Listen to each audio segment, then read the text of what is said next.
اعوذ باللہ من الشیطان الرجیم بسم اللہ الرحمن الرحیم۔ معزز سامعین کرام، آج ہمارا موضوع ہے غسل میں ہونے والی عام غلطیاں۔ اسلام دین فطرت ہے۔ یہ ہمیں نہ صرف روحانی پاکیزگی سکھاتا ہے بلکہ جسمانی صفائی اور طہارت کی بھی مکمل تعلیم دیتا ہے۔ غسل یعنی پورے جسم کو پاک کرنا عبادات کی قبولیت کے لیے ضروری ہے، لیکن افسوس ہے کہ ہم میں سے اکثر لوگ غسل میں ایسی غلطیاں کر جاتے ہیں جن سے یا تو غسل مکمل نہیں ہوتا یا اس کی برکتیں کم ہو جاتی ہیں۔ آئیے آج ہم چند ایسی غلطیوں کو سمجھتے ہیں اور عہد کرتے ہیں کہ آئندہ ان سے بچیں گے۔ پہلی غلطی، نیت نہ کرنا۔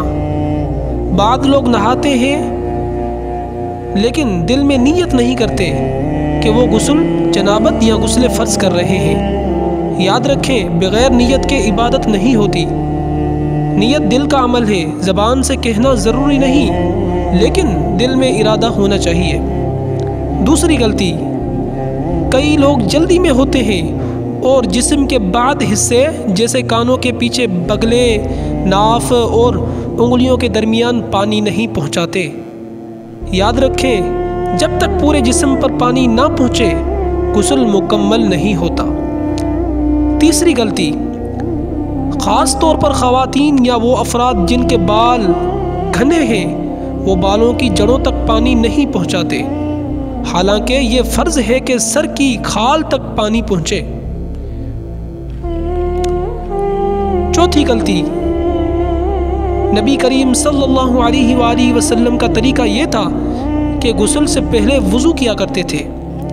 اگرچہ غسل میں وضو شامل ہو جاتا ہے لیکن سنت پر عمل کرنے کے لیے وضو کرنا بہتر ہے۔ پانچویں غلطی، اکثر لوگ ایسی جگہ غسل کرتے ہیں جہاں دوسروں کی نگاہ پڑ سکتی ہے۔